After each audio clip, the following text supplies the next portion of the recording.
This is my first book I've ever written. It's called Start Thinking Rich. And then Dr. Brad Clont's here. This is his 9th book. A big part of my research has been really to try to figure out what are these rich people doing? You know, how are they getting rich? How are they investing? And there's all these lies out there. So in the van, I was saying, hey, I made $100,000 last month and I live in this van. Where people are like, there's no way someone that makes that much money, or is a millionaire lives in a van. I literally sold everything I had of value.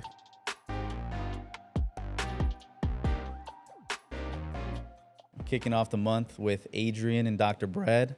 We have you guys on the podcast. We spent last night with you at the Ember Kitchen here in Austin, and It was a phenomenal night, to say the least. I'm joined here with my brother Daryl on DNA Talk podcast, and we're super excited to have you guys. Dude, thanks for having us. Of course. Happy to be here. Of course. I know you guys came from long and far. I know Dr. Brad's coming from Denver or Boulder, Colorado. That's right. Mm-hmm. And then Adrian actually lives here in Austin. So we're super excited to have you guys on. There's a whole bunch of stuff that we're going to get to today. Obviously, the biggest thing we are here to talk about today is your book coming out. There's so much hype around it already. I've done so much research. You guys are currently in a competition, if I'm not mistaken, to see who's going to be able to do the best pre-sales. Is that correct? We're in competition for everything. Everything. I think I've won the looks competition. Questionable. There you go. Well, you guys are wearing the same jerseys, so I mean, it's kind of hard to tell you apart. Who wins the looks? Yeah, Sure. We're on the same team. No, this is my first book I've ever written. It's called Start Thinking Rich. And then Dr. Brad Clont's here. This is his 9th book, so he's seasoned, and it's been really cool. I'm glad to have this collaboration, because I think on paper we would have never crossed our lives would have never intersected. Our just backgrounds are so different. But when we're both creators, and TikTok is how we formed a relationship that was just strangers, acquaintances. I follow this guy, and all of a sudden we became internet friends, and we met each other in person after a year, and then many years later, now we're collaborating on our first book, and then in business to Start Thinking Rich. So that's amazing. Awesome. That's amazing. Congrats on that too. Yeah. I mean, obviously coming out with a book isn't easy, but let's take it back. You know, we want to get into the book, but let's take it back and how you guys. I know you said TikTok and stuff like that, but prior to that, I want to hear your story individually, Adrian, and then we'll do Brad next. Okay, cool. Well, I think the first time I created a piece of content was when I was 20 years old, and right before then, I was learning how to dance in college, and it became a hobby actually as an outlet to not drink alcohol. And the why I did that wasn't because I was trying to be sober or problem. Was because of guilt. My parents. My dad immigrated from Mexico when he was 13, and to a deficit on their financial end, they worked so hard that I could graduate debt-free. A huge gift. And it doesn't make sense if you know their background and story from where they struggled but that was their whole life's purpose was to make sure I could go to college. And I'm the first Brambila to have graduated from a four-year university. So my freshman year, what did I do? I just partied and I drank. Mm-hmm. And then when I got home from my first semester, my dad asked how is college? Are you doing well? And I lied. I said, yeah, I'm studying and working hard. And then when I got back on the plane ride, I was like, wow, what? I'm such who am I? I felt I was totally disrespected. So I was like, I'm just going to stop drinking alcohol. And then I realized in college, you spend so much time drinking and partying. I was like, what am I going to do? I have all this time. So then I went to YouTube out of boredom, and I started looking up how people were breakdancing and breaking and doing the robot. And then I just fell in love with it. So I started watching YouTube videos. And after 2 years, I think this was a huge God's miracle that happened. I was a living room dancer, and then T-Pain had an open call audition to submit videos online. And I submitted one thinking oh, whatever. But I mean, it's cool. I'm just excited at the process. My girlfriend at the time was now my wife. We've been dating for 6 months. She recorded the video, and secretly she didn't want me to make it because we had just started dating, and I was in Iowa, right? For sure. I submitted it and I made it. Got to meet T-Pain. There's 30 other dancers there, and I was just so stoked to be there. It was already this is the coolest thing I've ever done in my life. And then on the very last day, T-Pain was like, hey, I know I was only supposed to pick one person, but I'm going to take 10 of you. So then all of a sudden, living room dancer to then I was touring and as a professional dancer, robot dancer for T-Pain. And then so after that ended, then I I did not want to move to LA and be like an actual pro dancer. To me, it was always like a side quest. Like, I was just happened to do it. And then that's when I started creating content online. And I'll just fast forward. This content creation journey is something I encourage everyone to hit publish, because opportunities change. Every time you hit publish, you give yourself more opportunities. It's something I truly believe in. I'm trying to always spread the word. Like, a lot of my best things in my life have happened from hitting publish, hitting post. And so I started trying to make money online from my dance business and failed for a long time. After 2.5 years, I launched my very first product, which was a 60-minute tutorial on how to dance a robot. $25 a download. That's when I made $1,000. And I was working at a call center in Iowa, so that was life-changing money. Yeah. And that's when I first got the belief of like, dude, like, you can create value, create a product, and make money online. But that's amazing. Yeah, that was my origin story, and I've created multiple businesses since then. And I think most people who follow me, I have almost 2 million followers. They knew me when I really blew up during the pandemic. I was living in a van full time, and I've been documenting through this whole time, like, making money online, and now my income's super high. So in the van, I was saying, hey, I made $100,000 last month, and I live in this van. And then that ended up being a very fortunate accident where people were like, there's no way someone that makes that money, much money, or is a millionaire lives in a van. This guy's a scammer. This guy's a fraud. And that's when I actually started connecting with Brad's content, because I learned, like, people have a really misconstrued perception on what wealth is. They think it's Lambo and flash and flex.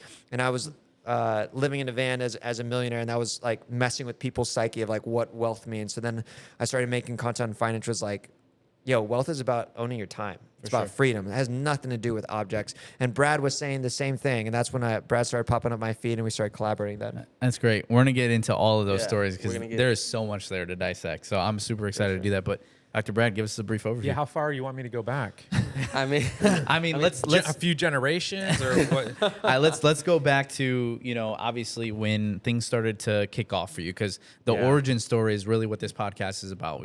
We want people to understand where you guys came from, the more intricate details about that, because I feel like a lot of people are actually living in those moments today as they're listening. So let's go back just not too far, where it's like when things started cooking, like first book, when you started realizing that this was actually a passion of what you do. Yeah, so I got out of grad school, and I owed $100,000 in student loan debt, and I was raised in a lower income environment, and I was really taught to avoid debt. But it was the only way I could get through school. So there's a lot of talk about student loans. I'm very grateful that I was able to borrow money so that I could become a psychologist. So I went all the way through, got my doctorate in clinical psychology. I had $100,000 in student loan debt, and I just started to make all these terrible decisions. So the first thing I did is I went and bought like a $2,000 watch. I had my mom handmade a Hawaiian heirloom bracelet, a big fat gold bracelet.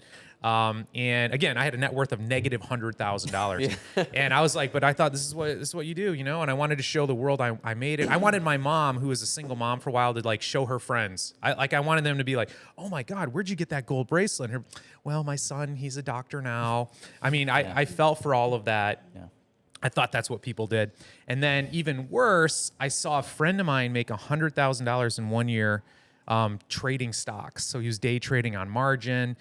And I remember sitting down next to him and being like, watching him buy a stock. And I'm like, oh my God, what was that? He bought 1,000 shares. He's like, I have no idea. And the guy was just, boom, making money. And I was like, I could get out of debt if I did this. This is what rich people do. Yeah. So I literally like sold everything I had of value, like which for me was mainly a pickup truck. Mm-hmm. And then I cobbled together all the money I could possibly get, and I started to day trade with it. And I did great for about 3 months. And then I'll give away my age here a little bit. The tech bubble burst. Okay. And I started to watch all my money melt away. And I was like, oh, I was ashamed. I felt so dumb. I asked myself this question, and I'm so glad I did. And I encourage everyone to ask themselves this question. I said, why would a reasonably intelligent person do something so stupid with his money? And that's the question that has led me to where I am today. Because I tried to answer that question. And I looked into the research around psychology. Psychology had ignored money. And then I quickly became the world's leading expert in the psychology of money, mainly because my profession doesn't like to think about money, doesn't like to talk about money. We tend to be money avoidant. But that's really what launched me on the journey, was trying to figure out what would lead me and my mindset to have like these misconceptions about wealth, and to not know what people are doing, and to try to get rich quick. Like, I felt desperate to not be poor. Yeah. And So that's been my journey. That's amazing. And now here you guys are together, those two paths crossing and coming into, your guys' book and matching jerseys, I must say. Yeah. So, I mean, to really get us started here, I want to go back and talk a little bit about the book, because I do think that this is the first time we've had guests that have a book coming out, right? So, but your guys' story, just there in your brief little overview, I'm just thinking about chapter 10 and chapter 11, right? Where you're talking about what you thought rich people did, and how you saw somebody making $100,000 just by pressing buttons on an app or some trading device. And there you go. That's how you're gonna get out of it. But one of the things that I remember most from the very early chapter that I think I find a lot of relation to you, Adrian, me and my brother both, just because our dad is from Mexico. He's from Intercambia, and they grew up in a very hard lifestyle, right? They had to really work for what they deserved. And Dr. Brad, you go into it in the book and talking about how out of all of the people that you've worked with, a lot of that immigrant mindset, you can never be an immigrant, is something what you say. Yeah. I had some Facebook posts flagged for like misbehavior because I was talking about immigrants. Yeah. I think it was the word immigrant. Yeah. But essentially it was like, you can't compete with an immigrant. There you go. And because the richest people I know are immigrants. Wow. And I was an immigrant a few generations ago. Yes. Yeah. But for me, I was like, why are we all in trailer parks? Yep. Like there's something wrong here Yeah. with our thinking. But the richest guy I know, and it's just such a fascinating story. I find it so inspiring. He came to the United States. His dad had died. He couldn't speak the language, failed second grade. He gets his first job at a fast food restaurant. And I'm just imagining him compared to the American kids there, like the kids who were born in America. Let me put it that way. And in his mind, he's in the fry machine and he's like, I'm going to own one of these. And not only that, I'm going to own hundreds of these. Yeah. And I'm trying to imagine what the other 15-year-old kids were in there thinking. It's probably like, oh, I'm going to save up some money and get a truck or whatever. And sure enough, man, this guy, after he realized he couldn't do it by working there, so he became a mechanic. And why did he become a mechanic? Higher pay per hour so that he could buy that restaurant. That's why he became a mechanic. He slept on the floor at his mom's house. He ate ramen noodles, didn't buy clothes for 5 years, saved every dime he got, bought a restaurant. And now he owns hundreds of these things. Just that mindset. He's like, I'm going to make this happen. And that goes back directly to what you guys were talking about is gaining assets and skills that you can use, right? So it sounds like a perfect example of somebody who is, I'm 15 years old, I'm going to buy this restaurant, but I realize I'm going to have to go acquire another skill, engineering, to be able to go ahead and support that dream, support that to happen. But one thing that I'll never forget is the story of the onion, and I know we talked about it last night. I will never be able to look at an onion the same way, right? But, in the book, obviously, our audience will have to read to understand a little bit more about that. But I would love for you to go into that whole story briefly. And then I would also want to know what your onion moment was. What was that point of essential desperation in your life? And it doesn't have to be to the same magnitude, but something where you're like, I kind of find myself in a similar situation. Yeah, so in the story of Start Think You're Rich, one of them, I talk about my parents a lot because they, like every parent, they heavily influence you and your relationship with money, whether that's good or bad. And how I was raised was we left the bad place where we couldn't change our class or couldn't change our life, where we struggled. And so that's why we came to America to better our family. And that's my grandma. My dad's dad was murdered when he was younger, and so like my grandma is the superstar who brought us here. So when I was born and how I was raised, like I can achieve anything through hard work and creative work. I can work for it and make it happen. So I have this optimistic lens. And a lot of the stories I got from my parents, especially my dad, because he's someone that did struggle, like went to bed hungry. And one story in particular I never forget. Sometimes I think if we grow up in trauma, we have we put this rosy lens on it, and it kind of protects us. And I didn't realize that's what my dad was doing, and it came out when my dad talked about how good an onion tasted one time. And when I was like, an onion? He's like, yeah, I remember as a kid, I was really hungry, so I went actually to my neighbor's farm. And I went and I dug up and I stole this onion. And I remember I took it out of the ground and I bit the onion, and it was the best thing I ever tasted. It was like amazing. And the first time I heard that story, I laughed. I was like, that's funny. That's awesome. Cool. And then when I thought about it after, I was like, hold up. When was the last time I ever dug an onion out of the ground and took a bite out of it and was like, damn, that's good. That's a good onion. That's so good. And I was like, I would never do that. And actually, I've never actually just taken an onion and then just like took a bite out of it. Like, I would never do that. I think that would like make my eyes cry. But it made me realize like that's how he told his story in this rosy lens. But what was really happening is my dad was so hungry that he was stealing food. He was going into a farm after hours and digging up an onion so he can grab anything. And it was so good because he was so hungry. And that's when I like a lot of the lessons I've learned, I've had to like, as a child, I didn't really understand. Now as an adult, I was like, my dad actually had it really rough as a kid. And I think you guys would relate to this too. I feel like because of the struggles they have, I feel like I've always had an immense pressure to do well. Like I cannot be a screw up or mess up. So I never did any drugs. I like or smoke, or I didn't drink in high school. My first drink I had with my dad, like in Dominican Republic, you know, when I was about to go to college. It's like I have this healthy amount of pressure. It's like that, like an immigrant pressure. It's like, dude, we left a bad place. Like I have to use the platform and the advantages that I have to lift up the family even more. So Yeah. That's No, awesome. of course. And Brad, I actually have a question for you. I know in the book, I can't remember exactly what chapter it was, but there was a whole misconception about the rich. Could you explain on that a little bit more?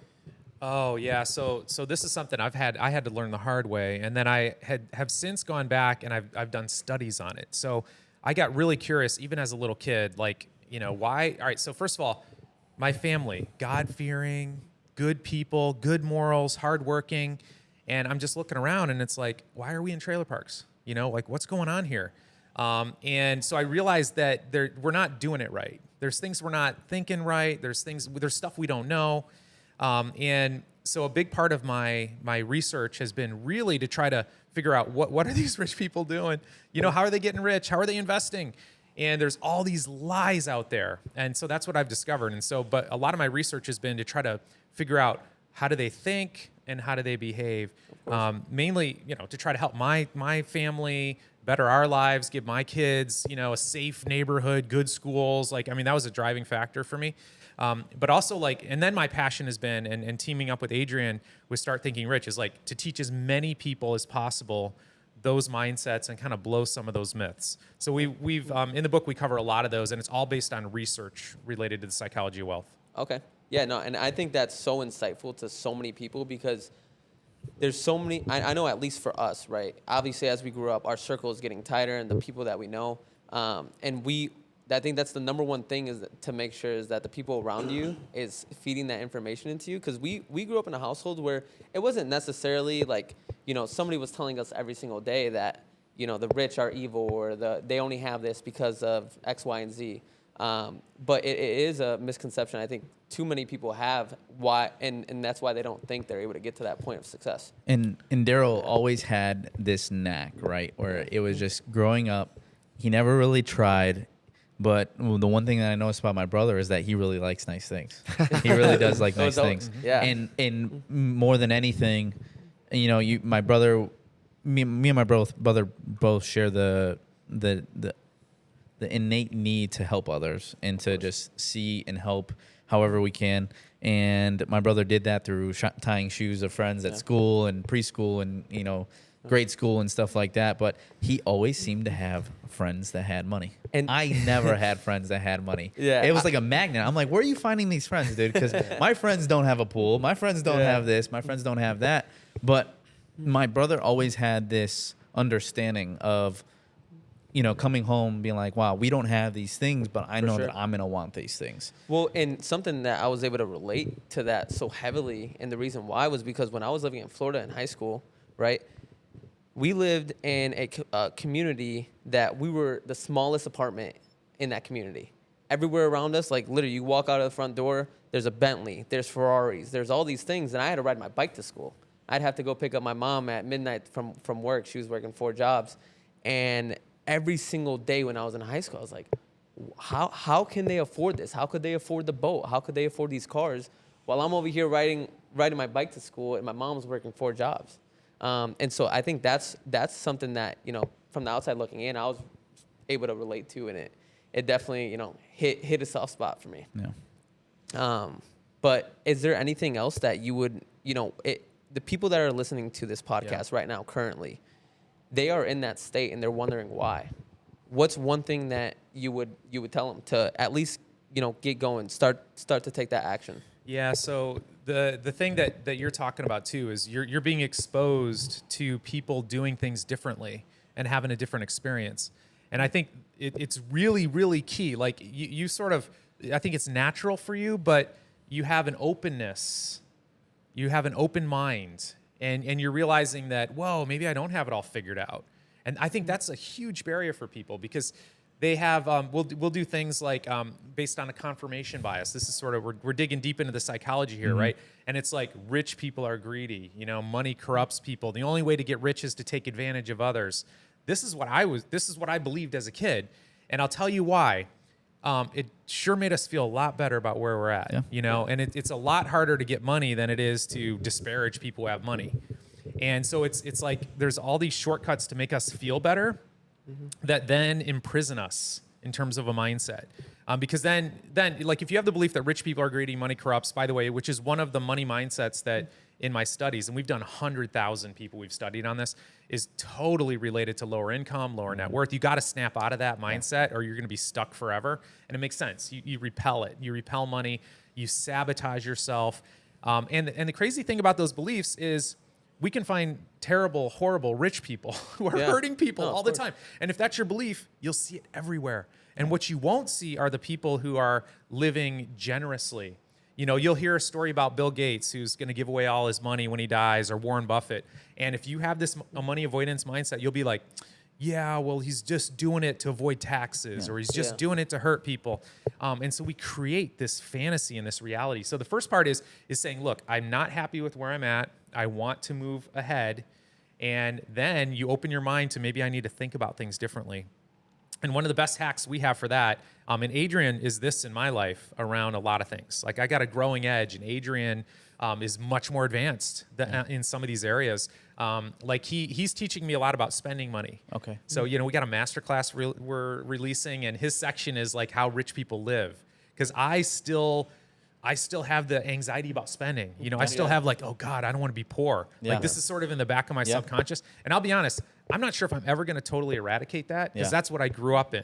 But I hope that I don't give it to my kids. Yeah. You know what I'm trying to say? Certainly. But you try to find somebody who is at least a step or two ahead of you in living the life they want to live, and then you start picking their brain, man. You go to school on their mindset. How are you thinking about things? How are they investing?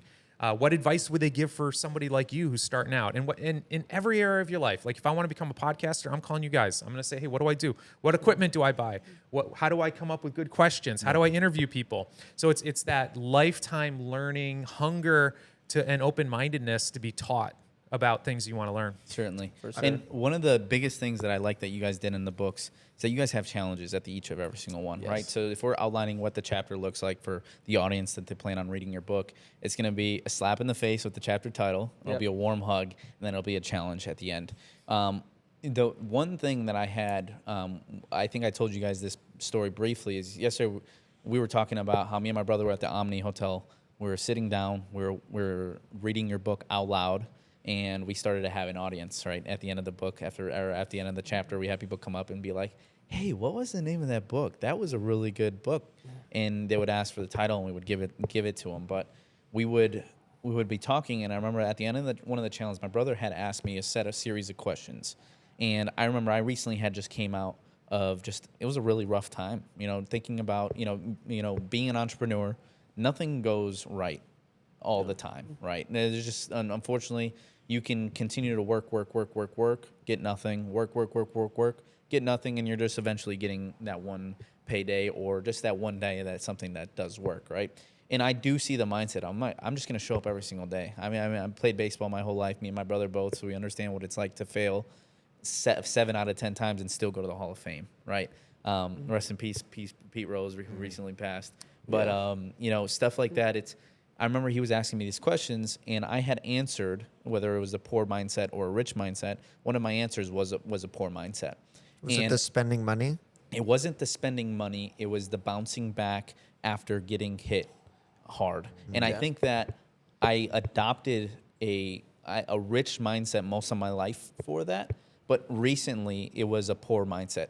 What would you say to the people? Because my question in that whole thing was, I don't feel like it's one or the other. I feel like in this moment, I was living that one poor mindset where it's like, can you get out of that, right? Because I don't feel like I have responded in a poor way all the time. I think naturally my mindset is pretty rich when it comes to that and bouncing back. However, some people face really daunting times. And my question is, how do you bounce out of that? How do you realize, one, hey, listen, this is a poor mindset that I have, and how do I get rid of it? I think the thing about mindset is they can change for good or for worse. And when you talk about mindset and money, there are people right now who are broke. By the way, I've been broke. We've all been broke. And how you get out of broke is you have to start thinking rich. What keeps you broke for long periods of times is the way you're thinking. So you have this poor mindset. On the flip side, there's people like, for example, 70% of people that win the lottery, in 5 years, their money is gone. These people make hundreds of millions of dollars. So money, just because you on paper right now have a lot of money or you have an inheritance or a high income, and if you have a poor mindset, it's only a matter of time so that money is gone. So being aware that our mindsets are not locked in. So this is why we have to stay disciplined. Yeah. This is why you read stories of athletes, professional baseball players, NFL players, NBA players who make so much money, and then you hear that they're going bankrupt. It's like, this guy made like hundreds of millions of dollars. Like, what the heck is wrong with them? And it's easy for us to judge, but if they had never had the discipline, or maybe they were in their earning income stages and then they're gone, they don't have those wealth skill sets and they have a poor mindset. So they're just thinking about spending and not investing. And I think when it comes to money, there's, I think, this formula. You have a rich skill set, and that's your ability to earn income. And so right now, if you read most money books, they talk about cutting stuff. That's the hard part.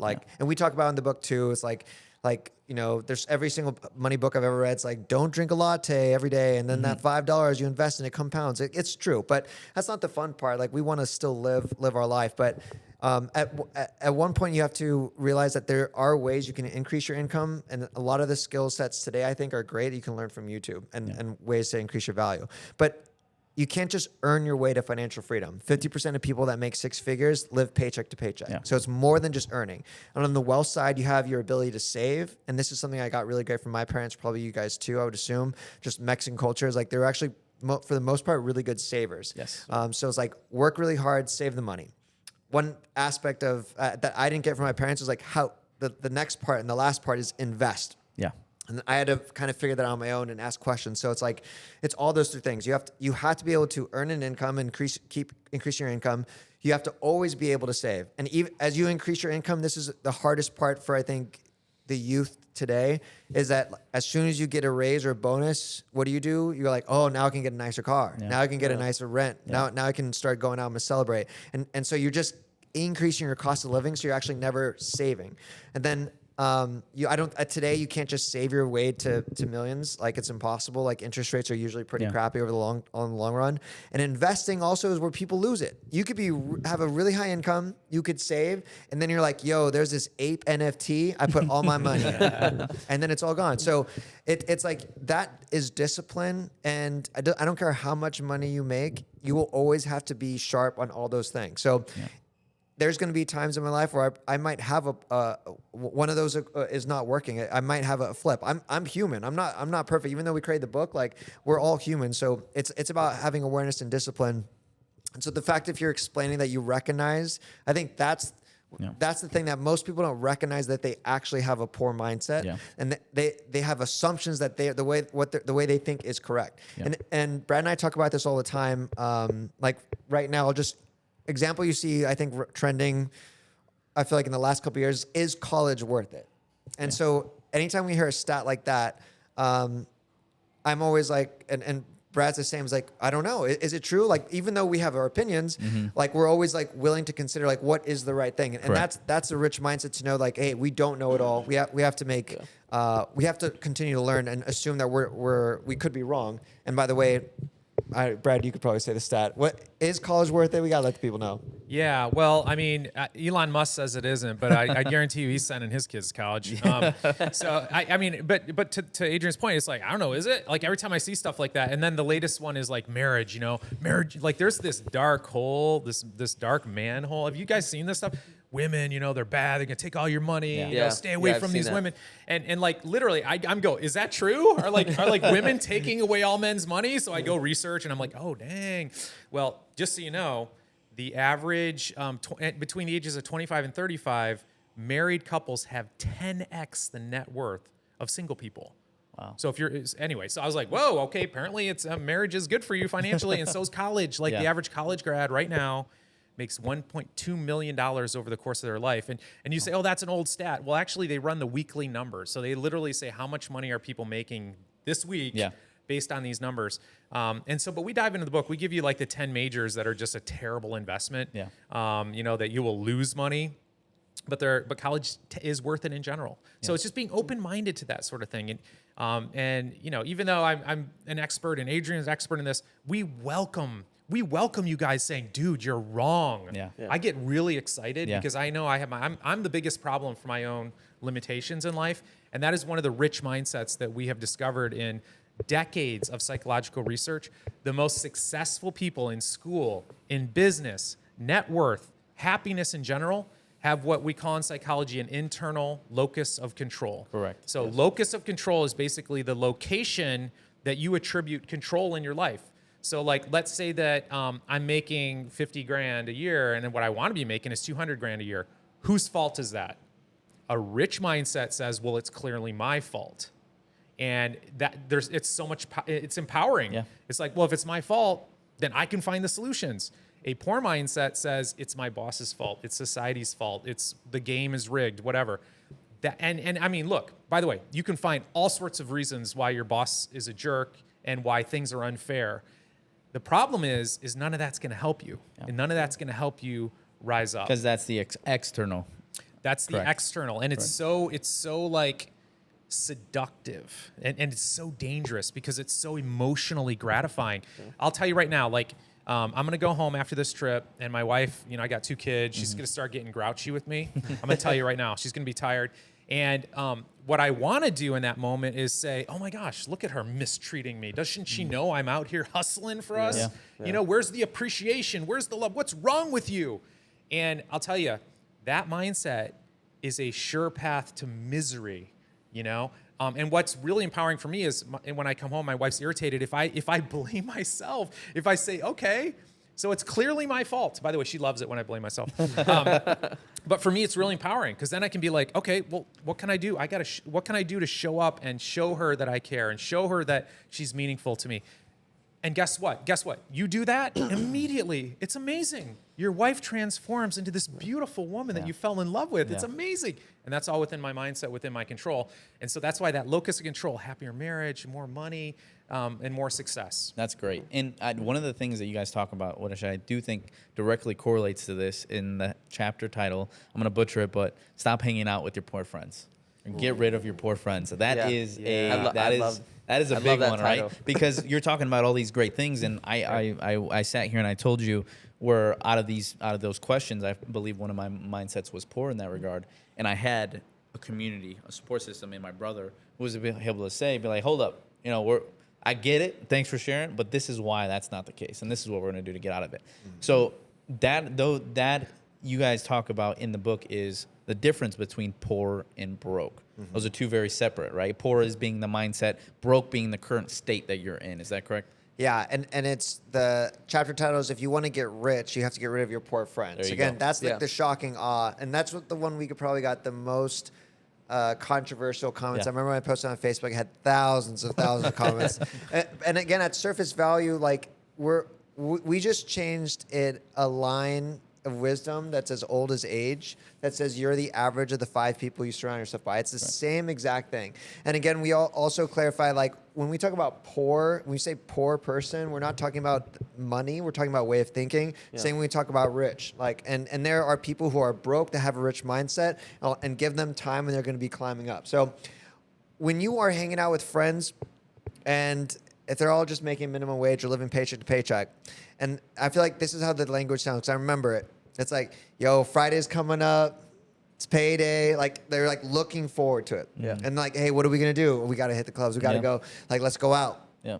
It's like, so these people, as soon as they get first of all, like, I get paid when we get paid, when I had worked, my first job made $27,000 a year. I never was like looking forward to payday because I was always saving and I wasn't like living paycheck to paycheck. So this is like a way of thinking. As soon as that money comes in, they already think about what they're going to do and blow it and spend it. And so like if that's your circle, it's going to be very difficult for you to avoid that because now you're going to go out or like there's people who are going to get the appetizer and get the cocktail and get the drinks and so it's like consumption of spending. So these people are not concerned about the future. They're just living in the moment. And if that's your influence, you're probably going to do the same.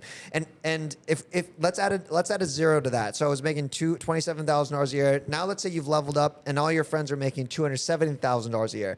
Same scenario could happen. Now, except the expenses are much bigger. Now it's like, oh, yo, you got a Rari? Like I'm gonna get one too. Even though like if you make $270,000 a year, like mathematically, you probably shouldn't have a car that's worth that much, right? Yeah. But again, if that guy's doing it and like, oh, there's a Ferrari club in Austin, by the way, there actually is one. Yeah. It's like, oh yeah, you're gonna do it? Yeah, I'm gonna do it too. So that temptation of spending is different. Like when I hang out with Brad, the way we talk about money is awesome. I wish Brad lived here because we're talking about like investing. And like, if anything, we're bragging like, yo, how much did you save? Like, dude, I let me know how much I save. Like, I create this offer and like I share how much money I make on an offer. It's like, damn, that's awesome. Like, teach me. Like, that's great. We're talking about like earning and saving, investing. Like, that's our conversation. So you want to find people who are like that. And again, it's about a way of thinking. I'm not. This is the hard thing. Is like, if right now you're listening to this, and you're like, dude, I got no one in my life that's talking about money. It's like, try to find people. And I'm not saying like never hang out with your homies. What I am saying like as you start to talk and think, you're gonna learn who wants to accelerate and level up and who's good staying at where they're at. But we are influenced by the people that we surround ourselves by. So it is something that you have to be careful on who's in your inner circle. And you guys talk about, just the bragging, right? And I think that's one of the chapters we read where it's like, I don't mean to brag. I think you might have said it, Dr. Brad, right? Was it you? Where it's like, I don't mean to brag, but this is how much money. It's like, dude, brag to me. Brag to me because I want to know. And those are the groups that we want to be in. Those are the rooms that my brother and I have started to find ourselves in when we couldn't be more blessed to be able to have those people in our life. Because not only that, there's two ways you could look at it, right? Going back to mindsets, you look at it like, that's awesome. I'm happy for you. And I want to, my mindset is just an open book, and we can consume that and be like, that's possible, or consume it and be like, oh, Adrian's just, bragging, or Brad is just bragging. And we're just fortunate to be in those rooms because I think through time, obviously, when we were younger, I don't think we always had this type of mindset, but we found ourselves surrounding ourselves with the right people, which led us to that. Yeah. Adrian, I had a quick question that I wanted to just get into. When was the last time, because I know we're talking about this, but when was the last time you had to convince Brad to spend money? Oh. I want to throw in a funny one in there. Yes. So, Brad. Dang, I'm about to get called out. Okay, so something I feel like I do a really good job at is optimizing my time and finding ways to spend money to buy back my time. And this has been really hard for my family. Like, as a Mexican family, one of the most insultive things I could do, it's like, it's almost like a crime against my manhood is to outsource my lawn care, right? So I've had to fight all these things. And then the other thing that's just against humanity is to hire a cleaner. Yeah. So I now have a lawn care, I have a cleaner. And then one thing I have, this is where Brad was asking me about interest, because like he was doing like chores for his house and stuff. And I have a house admin. So this is someone I pay $25 an hour. Okay. She's 19 years old, and whatever I don't want to do that needs to get done, I tell her. So like, everyone has chores, and I think like I didn't build all this business and work so hard so that my life could now be like doing chores. Yeah. So like, and one silly example I gave is like, I just got a new grill, and this is again a crime against my manhood. I just got this new grill. It's a hasty bake grill. It's like really nice, awesome charcoal grill. And the box came in. I opened it up and I pulled up the manual. I was like, oh crap, this is gonna take hours. And then so while we were in New York doing some press, I showed my messages. I hit up Shadi. I was like, hey, I'm gonna be in New York. Can you make this grill? It took her 4 hours to do it. When I got home, the grill was all done. Yeah. So it's like that's small things like that. Because Brad's like, see. He was telling me about like some of his house stuff. Like, oh, the other thing, he had to take one of his cars to the dealership to get it like oil change. Yeah. Like, dude, I don't do that. Yeah. I have my assistant go and take that. Because that, like, I remember when I was doing that, it was like a whole half day. Yeah. I was sitting at the dealership. I was like, that's just a waste of time. And then in terms of like your business, there's so many things as an entrepreneur you think you have to do yourself. And I have virtual assistants or people that like will respond to messages or read my emails. Like I usually don't check my email. Like I'll have someone go through it first and like get rid of the stuff that's not really my attention and only bring stuff that's important. So it's like that's protecting your space. And I think I'm not the best at everything, but I'm trying to always think of like how can I buy back my time. I will always spend lavishly on how I can get my time back. Yeah. Something that Jack said real quick is, and this relates to that, is Jack from School of Hard Knocks. He had mentioned, I believe somebody that was older than him said, you know, regardless of how much money I have, you are richer than me because you have time. You have the time that I don't have. Yeah. And I think that directly correlates to that, and doing what's necessary now to be able to buy back that time helps you on that back end. Yeah.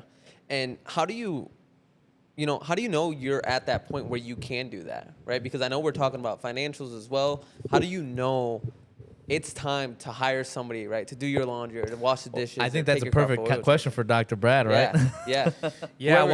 Well, first of all, let me just tell you that. So in the research we've done, we find that like one of our chapters is only poor people are afraid to ask for help. Yeah. And this is a poor mindset kind of thing. And I've seen it limit many people from climbing up. They create their own sort of ceiling. I'm guilty of it myself. Like I call it do-it-yourself-itis. Okay. And it's sort of like, that's a low income, out of necessity. Yeah. You know, your stuff breaks down, you better learn how to fix it. Mm-hmm. You know, like some of the best memories I have with my grandpa was us just not talking and sitting there and repairing something, you know, working on a lawnmower, this or that. And my dad grew up on a farm. He was like literally the fourth one in the outside bathtub. Like they didn't even have an indoor bathtub. And so it's like you fix stuff when it breaks. So, but what we found in our research is that ultra wealthy people are more likely to ask for help on things. They're more likely to consult with a business coach or have an accountant do their taxes, or they definitely don't manage their own money, by the way. Just news alert, like wealthy people hire financial advisors. You know, they focus on making money and the financial advisors focus on managing it. But it's one of those things where, you know, for necessity, you have to do it for a while. And then eventually, once you become a master of your time, then it starts to cost you money. Yeah. It starts to cost you money. And so if you're using your time to be on Netflix, like, dude, mow your own grass. Yeah. You're not making anybody any money. You're probably losing yourself money as well as brain cells. But it really does start to make sense to outsource more and more. So I do outsource our housekeeping, which is a marriage saver, by the way. Like I did that selfishly because all of a sudden my wife was less mad at me all the time. I had a different definition of clean and dirty than she does. Yeah. That's disgusting. I think we all do that. Yeah, we do. Oh my gosh, we just had a conversation. conversation. Everybody was in a room, and it was just essentially. So he's like, "You look at that kitchen over there. Is it clean?" I'm like, "Yeah, it's clean. Yeah, it looks clean." She's like, "You don't see the marks on the counters and this and that." I'm like, not even a little bit. And both his girlfriend and my wife are sitting there talking. It's a man thing. It's a man thing. I did say I would agree. But I'm like, at least it's a man thing, not like a Daryl thing. Yeah, or me, right? Yeah. So now I guess, you know, we can say that. But I want to mention, Adrian. okay, if you've never heard of this, then like I'm so excited for you, because if you were born in the USA, you live in the USA, you have such an advantage because of our global currency and what the US dollar is worth around the world. There's a thing called geo arbitrage, which is our ability, because our currency is so high, we can actually hire someone in a different country, and just because of the currency conversion, the relationship of like dollar per hour, it in our like economic standard is wildly different. For example, in the Philippines, I have American employees and I have staff in the Philippines, and I pay my staff $5 an hour. I want you to Google this, like, because right now you might be like, wow, that's terrible of you, Adrian. But could you Google that? Can you Google You it? could Google the currency conversion of what that's what my base pay is. Plus they get commission, but $5 an hour is what I'm hiring. And like when I talk about like someone going through my emails, that's not an American person. That's a virtual assistant. Yeah. So if you're telling me if you got $50 a week, you could hire someone to buy back 10 hours of your time, dude. How would you not make that trade? No. Unless you were really in a position again, like we're talking about some privilege of now you're covering expenses and bills, and now you got a little bit of disposable income. What I wish I did more, and what I wish more people would do is they look, how do I buy back more time versus buy stuff? And so a VA is an incredible thing you can get. And then I think there's 1,920 hours in a year. Divide that by how much money you make. That's your economic value. Human value is priceless, but that's your economic value.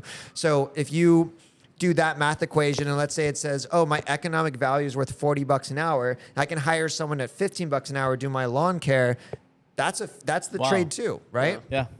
Yeah. No, that's interesting. I would conversion? never have looked at Look, it. wait, What's that conversion? $5. Oh, wow. Oh my gosh. That's crazy. Doctors, So doctors I are have, making too much more in the Philippines. Like Yeah. my VAs are they're cush. They're doing great. They're getting paid well. Yeah. That's awesome. yeah, I've got a VA too who happens to be in the Philippines. She speaks better English than I do. She writes better English than I do, and it's transformational for her. Yeah. It's an incredible opportunity. And again, I have a VA because Adrian helped snap me out of do-it-yourselfitis a few years ago, and it's looking for that. But I do think you have to increase your value to make it worth it. Like I don't think you should start outsourcing stuff until you are using your time correctly. Yeah. And that's valuing your most valuable asset. Like one of the chapters is Adrian actually goes through the most popular Netflix shows and he tabulates the number of hours it would take to watch the entire series, and then says if you took this 20, 50 hours, dedicated it to learning this particular side hustle, you can exponentially increase your wealth. And I'll give you one other story about Adrian's side hustles. My son wanted a job. He's 11, and he wanted to do a lemonade stand. And I'm like, what are you going to learn about that? You're going to like beg for money from your neighbors, and I'm like, well, what sort of skills could I teach him and all this? So Adrian turned me on to this side hustle where he's doing Amazon review videos. So he's 11, by the way. He scripts them. I make him come up with a video shot list. Yep. I do the voiceover, and then he does all the editing and all this. And the first month he made 37 cents, and then this month he's gonna make about $5,000. Wow. And so, and this is an 11-year-old. So it's like, look, there are ways to make money if you want to invest some time and energy into figuring it out. That's amazing. And I know that the first time I met Adrian, that's actually something he dropped on us as well. So my wife is currently making a list of all the Amazon products in the home. Nice. And we will be going back and making video reviews awesome. for them. I was just doing I did I think 2 hours, 3 hours of research over the weekend as well too. So hey, That's awesome. Gotta put the time. Actually, it was actually yesterday before the event. So Nice. Something I would like to ask you guys. Obviously, we've gotten into the book and stuff like that. And this is a question for the both of you. Obviously, we learn in the book a little bit more about you and your personal lives, and you guys tell stories and stuff like that. But as a reader, somebody who's listening or is going to read your book, the question I would want to know is, what is that driving factor for you guys then? And then now, being in the status of somebody who's maybe in a poor mindset or even a rich mindset where they're, wow, look at Dr. Brad, look at Adrian, right? They are in a situation where I would like to be one day. What could be possibly driving them now, today, as opposed to from back then to now? That's my question for you guys. I think the assumption I have with every person is that they want financial freedom. And that definition for me is the freedom of choice to do what you want to do every single day, wherever you'd like to do it, with whomever you'd like to do it. So that's my definition of wealth. That has nothing to do with what you own, right? Nothing. It was just about time freedom. Right. I believe everyone should have that. I want to gift that to as many people as I can.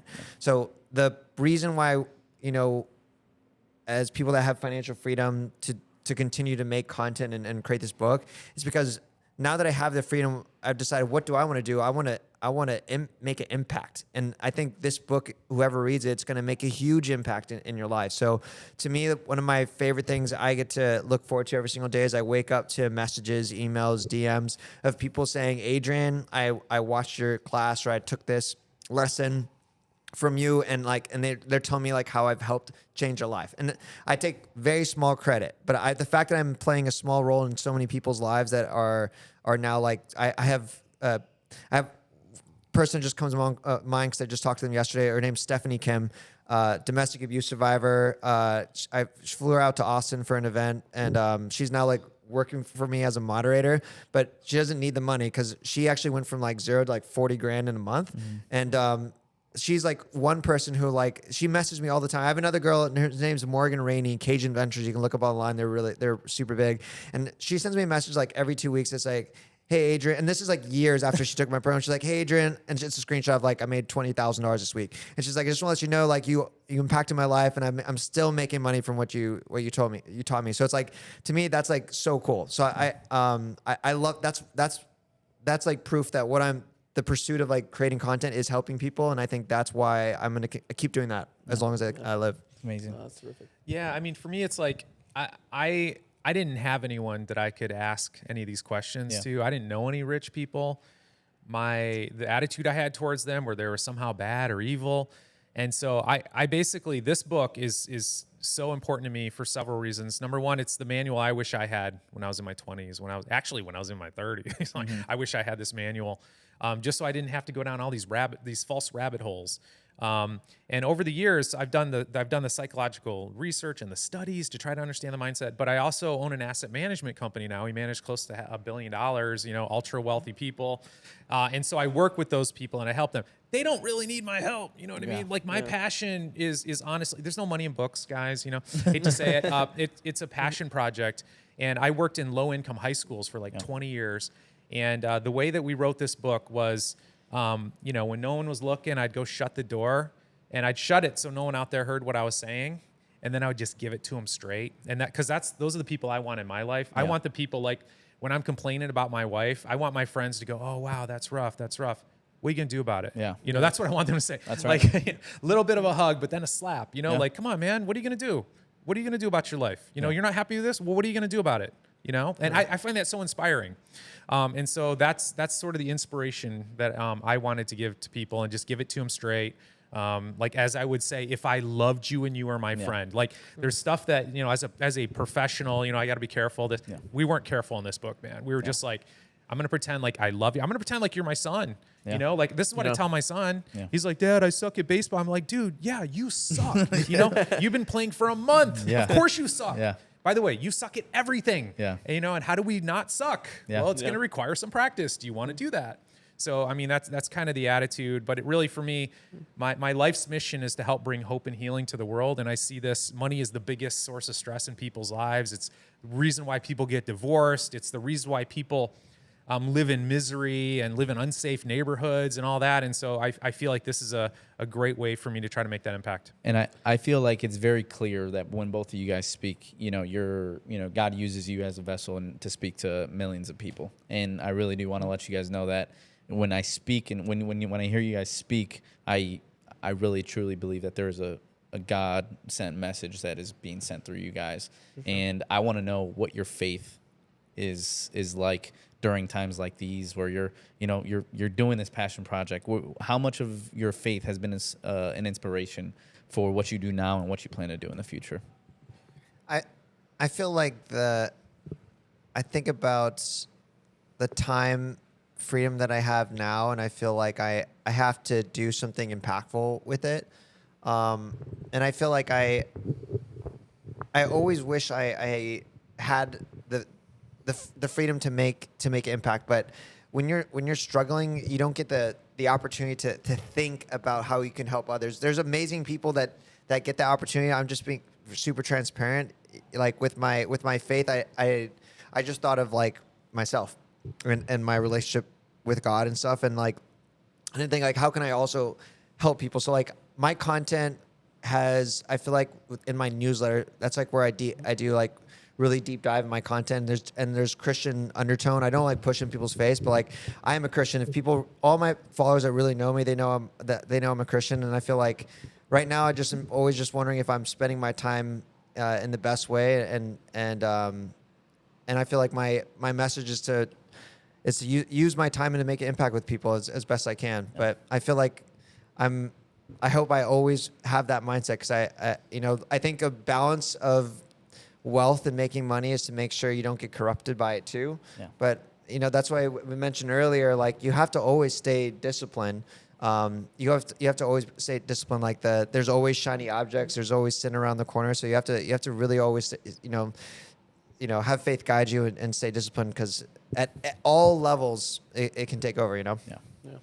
Yeah, I really resonated with what you said, and I aspire, and I hope it's true. Like, I want to be a channel for God's message, and for me, like I used to get nervous doing TV interviews and all this kind of stuff, and I don't anymore because I feel like there's one person on the other side of this podcast, like.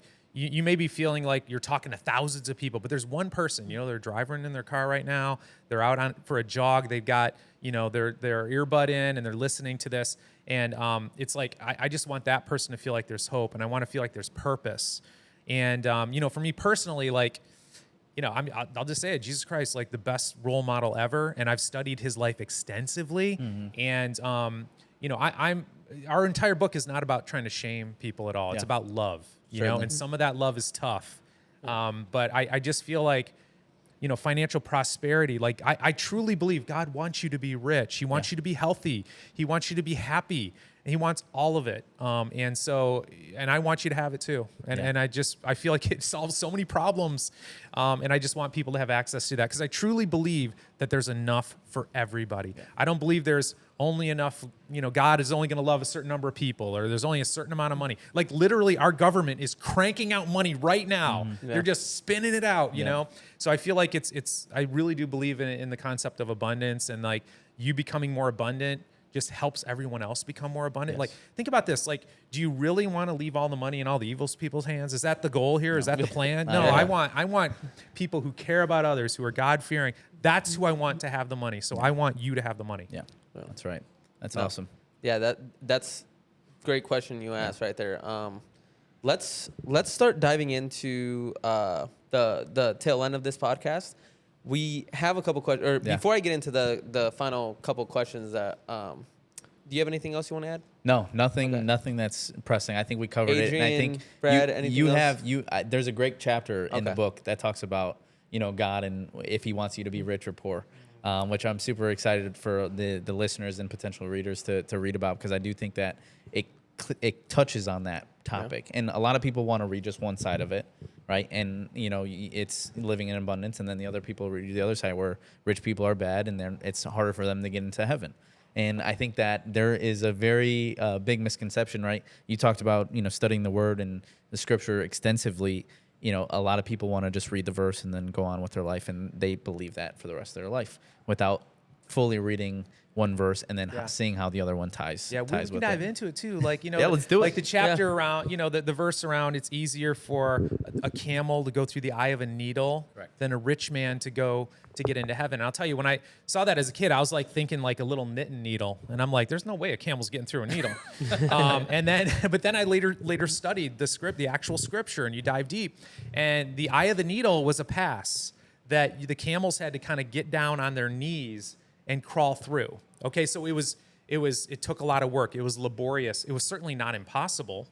To me, it's part of the message. It's like the wealthier you become, the more out of touch you are with the suffering of people who are less wealthy. And if you don't believe me, I got to ask, the average American is super rich compared to everyone else in the world. So average American out there, how much time have you spent today really worried about people in third world countries who are struggling to eat? And my guess is not a whole lot. You're not really tuned into that. And so to me, it's a cautionary tale. It's a cautionary tale that, it's sort of like with Spider-Man, with great power comes great responsibility. And so I feel like when it comes to wealth, you got to focus on taking care of the people around you and the community at large. And I think that's an important message, an important truth when it comes to money. I agree. Yeah, for sure. Well, yeah, I think we're going to get into the tail end of this podcast. Daryl's going to kick it off with one of our final questions. Yeah, so I'll start with you, Brad. If you had a soundtrack to your life, what would that be? Soundtrack to my life. Oh, my goodness. Adrian, this is a question for you as well. Yeah, you're next. So I got to pick a song. One song. Oh, man, one song. I don't know. I kind of go with like, I think my favorite probably song is Coldplay, Adventure of a Lifetime. Okay. You know, I feel like we're on an adventure here. I feel like God's given us this life, and it's up to us to make the most of it and have the most positive impact. And the bottom line is, too, the more of a positive impact you have, the more people you help, the more money flows in your direction. That's awesome. That's awesome. And Adrian, what about you? I think the song that I've listened to the most out of my whole life is actually I Feel Good by James Brown. Okay. And I feel like I'm leaning on that because at all points of my journey, good and bad, I've always had an optimistic viewpoint on life. And I've enjoyed the journey, the process. How I know when I was broke and was making minimum wage and struggling and not making money for 2 years in my side hustle that I was actually happy, and I have proof is I journaled. And this is something I recommend for you journaling. If you have any aspirations, you can go back. And when I'm reading my journal, I have an optimistic tone. Like I'm broke. Like I got nothing. I could easily have made excuses and been depressed, but I actually was enjoying the process. I have like blog or journals of saying like, dude, I'm so frustrated. I spent the whole entire weekend trying to connect the domain to my website, and I just cannot figure it out. But I'm going to try, and I can't wait to have a blog. Like, that's how I was actually writing. And so, like, the tone of that is, like, I was, like, really happy enjoying the process and the journey of building, not knowing any clue of, like, what I was going to do in the future. And after 2 years making $0, I still had that same optimistic tone. So I feel good. James Brown. Amazing. That's awesome. Last question for you guys both here. If you can give a title to the chapter that you guys are currently living in this book that we call life, what would the name of that chapter be for you guys individually? You know, I would say for me, it's living rich. Like that is my growth edge. There you go. And it does come from growing up in scarcity and growing up in fear and anxiety about not having enough. And all the research I've done has found that, by the way, if you're anxious about money, you're richer. But it's really no way to live. Like, I feel like that's only part of the story, you know? So for me, it's how can I spend as much time every day appreciating the abundance I have in my life? And I've been very blessed to own my time, and I feel very blessed to be there for my kids in ways my dad couldn't be there. And so for me, that's it. It's embracing the abundance and enjoying as much of life as I can.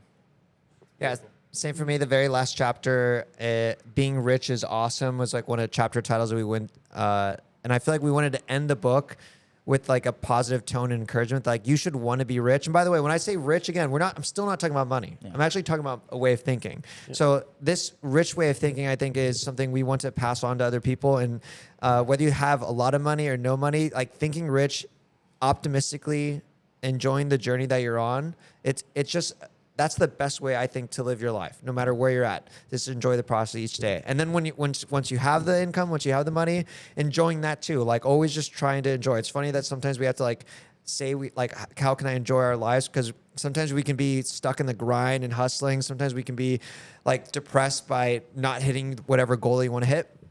But ultimately, if you just remind yourself to enjoy the process. That's amazing. Just because I think that's a perfect place to end.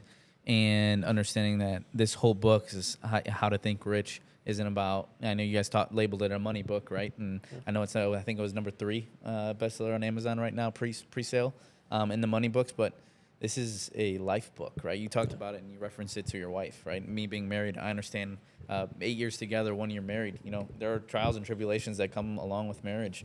And thinking rich, and the prime example that you gave about how you can go home and, you know, certainly somebody's going to be grouchy, but how are you going to meet them with that? What place are you going to meet them in? And I do think that all circles back to having that rich mindset and understanding that I'm going home and I am rich because I have a loving, beautiful wife waiting for me that is taking care of my kids and tending to the home and doing all of these amazing things. So having that mindset, I do truly believe that this is a book for the ages. This is a book for the people that are looking to improve their lives, not only their financial bank accounts. But I am so glad and thankful that you guys jumped on. This has been a wonderful, wonderful experience, and I cannot wait to see where this relationship blossoms between the 4 of us. So thank you guys so much for jumping on. Yes. If you guys can go ahead and just plug your guys' own individual accounts, and then anything on any updates on the book and when they can plan on seeing it come out? Yeah, so the book is going to be available anywhere. It's Start Thinking Rich, but we have an awesome special bonus just if people are coming from this podcast. It's a way for us to say thanks back to your audience. So if you go to startthinkingrich.com/DNA, there'll be a link for the books, but you'll also get some free bonuses and resources, how like you can kind of fast track your path to start thinking rich with like some of the tools that we use for our own finances. So Beautiful. Thank you so much No, for that. thank I you for appreciate including that. And I think that wraps it up. But last thing I want to say, and just remember that rich is a mindset. Rich is the mindset. Yeah. So let's wrap it up, guys. Thanks for being here. Thanks for having us. thanks for having us. I'll catch Of course. you later. Let's go.